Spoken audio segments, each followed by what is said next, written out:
Hello दोस्तों, स्वागत है एक बार फिर से आपका मेरे चैनल पे लीगल न्यूज़ 127 पे।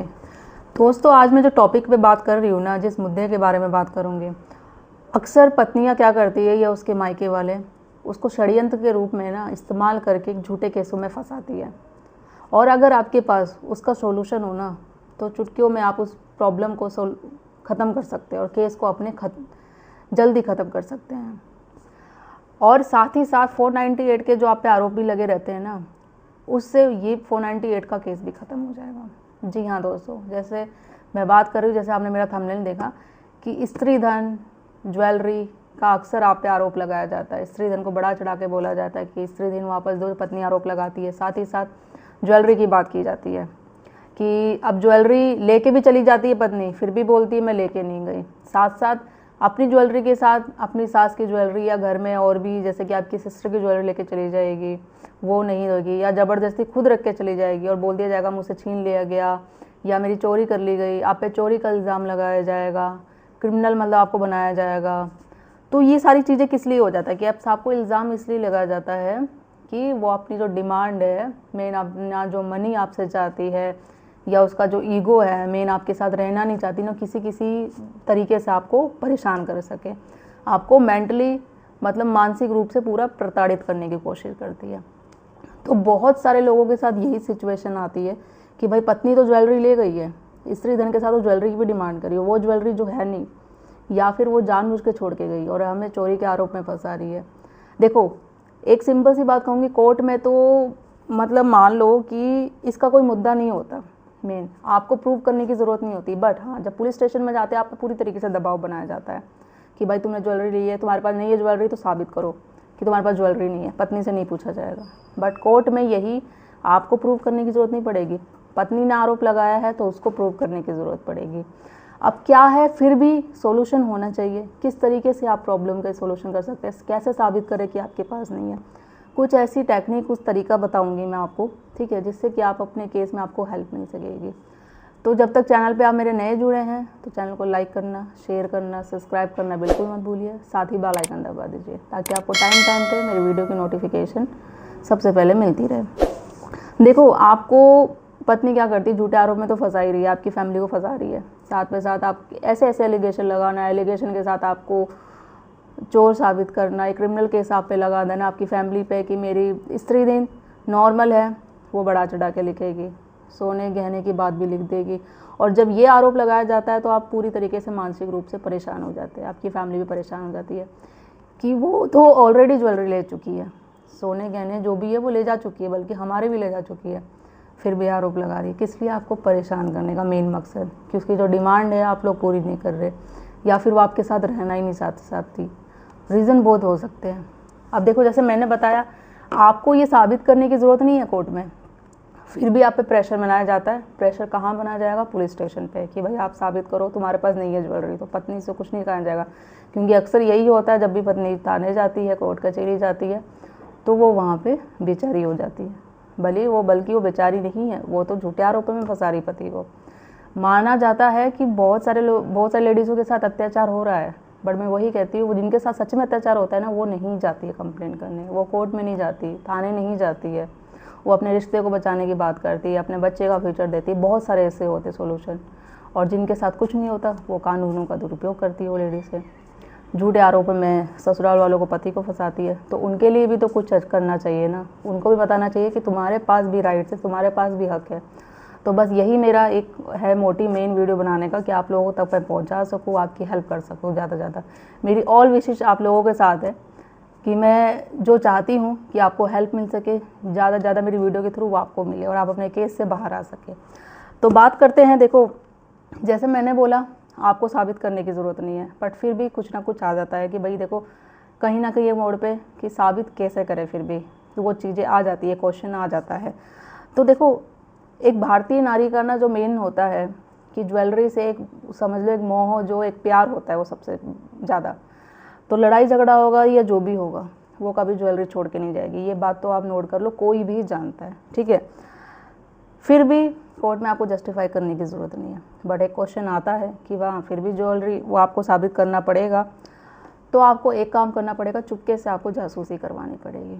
वो कैसे है, जैसे कि फॉर एग्जांपल आपके या आपके परिवार में लाइक पत्नी के किसी में भी फंक्शन कोई हो रहा हो, शादी हो रही हो, कोई पार्टी हो रहा हो, कोई भी गेट टुगेदर हो रहा हो, लाइक फैमिली मेम्बर्स होते ही हैं जो कॉमन होते हैं, जो आपके साइड से भी उससे भी, उनसे जासूसी करवा हुआ, क्योंकि मेन आपकी पत्नी ज्वेलरी पहन के तो जाएंगी, लेडीज़ हमेशा जाती है ज्वेलरी पहन के, तो वो जहाँ मिलता है उस कॉमन फैमिली मेम्बर को बोल सकते हो फ़ोटो वीडियो बनाने के लिए, तो वो सेम आप फ़ोटो वीडियो कलेक्ट करके एज ए एविडेंस करके आप कोर्ट में प्रूव कर सकते हो।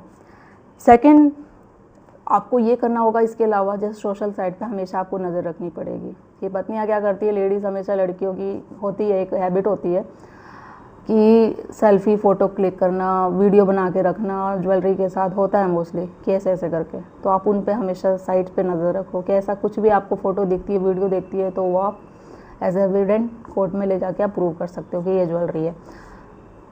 एक इसके अलावा और है ऑप्शन, जैसे मैंने बोला स्त्री दिन हमेशा की लिस्ट बढ़ा चढ़ा के बोलती है, ठीक है, साथ साथ गहने बता दिया कि भाई मैं नहीं लेके गई, ये सारी चीज़ें, तो उस गहने ज्वेलरी की वैल्यू अमाउंट क्या होगी, आप कोर्ट में उसी वक्त पत्नी से पूछ लो कि भाई जो तुम इल्ज़ाम लगा रही हो लेके नहीं गई है, भाई सिंपल सी बात है, अगर ज्वेलरी है तो तुम्हें उसका तो अमाउंट पता ही होगा, वैल्यू की क्या है उसका, वो बता ही नहीं पाएगी। क्यों? क्योंकि उसको पता ही नहीं है, और अक्सर वो चीज़ें है ही नहीं उसके पास, तो वो झूठ बोल रही है, साफ पता चल जाएगा कोर्ट में, फिर वो खुद ही जज उससे सवाल करेंगे, ठीक है।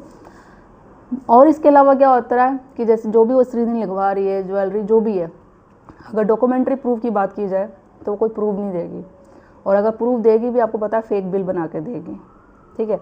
तो जब भी क्रॉस क्वेश्चन होता है तो आप वहाँ पे प्रूफ की डिमांड करें, और डिमांड में ये बात करें कि आपने ज्वेलरी कहाँ से ली थी, वो वैसे बताएगी नहीं, कोई सबूत नहीं देगी, कोई एविडेंस देगी, फिर भी होता है ना, तो वो बोल देगी कि हाँ मैंने इस शॉपकीपर से ली थी, यहाँ ये इसका बिल है, और वो बिल होगा फेक होगा, जो कि अगर होगा तो आप ये कर सकते हो, जिस वो दुकानदार का नाम बता रही है तो उसको कोर्ट में बुला कर पूछ सकते हो, बट आप ये ध्यान रखना वो दुकानदार कभी आएगा नहीं। क्यों? क्योंकि उस पता है कि उसने वो फेक बिल बना के दिया है। वो नॉर्मली जो होता है ना लाइक मैनुअली, तो वो बना के पर्ची में काट वाट के वो फेक बिल देगा, और वो चीज़ पॉसिबल नहीं है। जब चेक होगा सारी चीज़ें होगी तो वो खुद फंस जाएगा कि भाई ये क्या है, क्योंकि आगे उसे हर चीज़ में देनी पड़ेगी, पीछे बैक डेट का बना नहीं सकता रीजनली, तो वो उसको दिक्कत आ जाएगी, तो वो कभी कोर्ट में प्रेजेंट नहीं होगा। उसको पता है कि गलती उसने करी है, फेक बिल बना के दिया है, भले 5-10 हज़ार रुपये के लिए कोर्ट में आके अपनी पूरी लाइफ नहीं ख़राब करेगा, तो वो साफ मना कर देगा, और वो बिल फेक है वो भी प्रूव हो जाएगा। और एक बात और बोलती हूँ, स्त्री धन के केस को ना आप क्वैश भी करा सकते हो, बस ये है कि आपको अच्छे से स्ट्रॉन्ग से और एविडेंस के बाद आप लड़ लो ना, तो ये क्वैश हो सकता है। जैसे आप 498 का DV का केस भी क्वैश हो सकता है, इतनी कोई बड़ी बात नहीं है, बस आपको कॉन्फिडेंस होके लड़ना है। मेन क्या करती है बंदियाँ, ये श्रीनंदन का जो आरोप लगाती है, सोने गहने ज्वेलरी का लेके गए हैं, आपको पूरा चोर साबित करने में लगी रहती है, मेंटली पूरा मानसिक आप पे टॉर्चर बनाती है आपका कॉन्फिडेंस लूज़ करने के लिए। बट आप स्टार्टिंग से ही आप खुद उस पर ऐसा कर दो ना कि उसी को आपकी पत्नी का ही कॉन्फिडेंस लूज़ करने लग जाओ, तो वो आपका कॉन्फिडेंस लूज़ करने आएगी, उसका कॉन्फिडेंस लूज़ होगा। तो आपको अपना मोरल नहीं करना डाउन, पत्नी का करना है। मेन जो मैं बोलती हूँ ना, हमेशा मेरिट्स पे आपको ध्यान देना है, उस मेरिट्स पे पॉइंट पे आपको खेलना है, जो सच है तथ्य है हमेशा उस पर खेलना है, तो जीत आपकी ही होगी। इतना कोई बड़ा नहीं है, रॉकेट साइंस नहीं है कि आप ये जीत नहीं सकते, कि साबित नहीं कर सकते।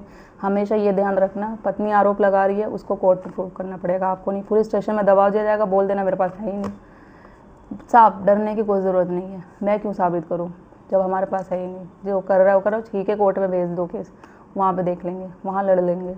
और जैसे मैंने बोला, ये सारी टेक्निक है, आप सोशल साइट पे नज़र रखो, कोई कॉमन आपका फैमिली फ्रेंड हो उसको बोलो कि कोई कहीं भी जाती है, और अगर जैसे पत्नी होती है ना, अगर वो फोटो जाएगी, आप ज्वेलरी की फ़ोटो ये वीडियो दे देंगे, एक बात और ये बता दो, तो बोल देगी नहीं नहीं मैंने ना डुप्लीकेट ज्वेलरी बनाई है, फिर से वैसे ही।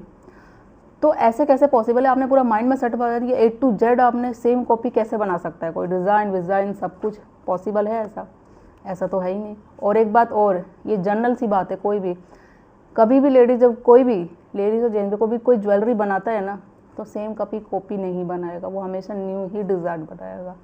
तो ये चीज़ होता है, तो पुरानी कॉपी तो बना ही नहीं सकती, वो झूठ वैसे ही पकड़ा जाएगा। तो बहुत सारे है सॉल्यूशन साबित करने के लिए कि ज्वेलरी उसके पास है, ये चीज़ कर सकते हैं। बाकी आप लड़िए, देखिए, और जैसे मैंने बोला, मेरी ऑल विशेष आपके साथ होती है कि आप अपने जल्दी से जल्दी केस से बाहर निकल सकें। और कोई हेल्प चाहिए, कुछ चाहिए तो कमेंट कर सकते हैं, अपॉइंटमेंट बुक करके बात कर सकते हैं मुझसे, मेरी टीम से आपको प्रॉपर एडवाइस दी जाएगी। चैनल को सब्सक्राइब करना बिल्कुल मत भूलिए। जल्दी मिलती हूँ मैं ऐसे इंफॉर्मेटिव वीडियो के साथ, तब तक के लिए थैंक यू।